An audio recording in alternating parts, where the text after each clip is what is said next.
Бүсчилсэн хөгжил төрийн албаны манлайлал сэдвт зөвлөгөөнийг 6 бүсэд зохион байгууллаа. Бүс тус бүр дээр төрийн албан агчид хууль тогтоомжийн хэрэгжилтийг ярьж төрийн албаны шинэтгэлд тусгуулах саналаа хэллээ.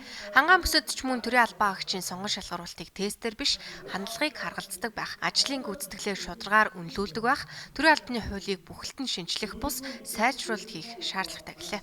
Одоо энэ дээр бол одоо энэ бусад одоо ер нь сумдууд дээр байгаа доо энэ төрийн үйлчилгээний энэ боловсролын байгууллагын удирдах албаны шаардлагуудын гэдэг бол тэндээ бол одоо сумандаа болоод бусад одоо энэ төрийн албаны зөвлөмж янз бүрийн юм захиргаан байсан нэг одоо бант ус бий болсон шүү. Энэ дээр ч гэсэн одоо энэ хуулийнхаа шинжилтээр нэг мөр шинжилтүүдийг хиймээр байна.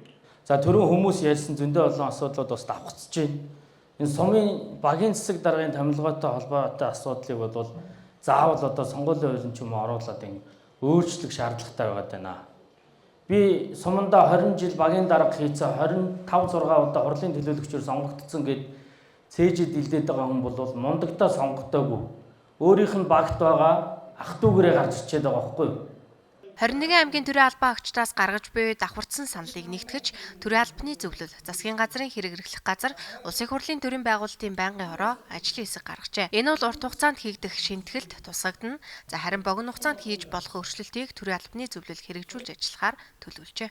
Нэгждээрээ ажиллаж байгаа төрийн албан агчдаас гарч байгаа санал гэдэг бол маш үнэт зүйл.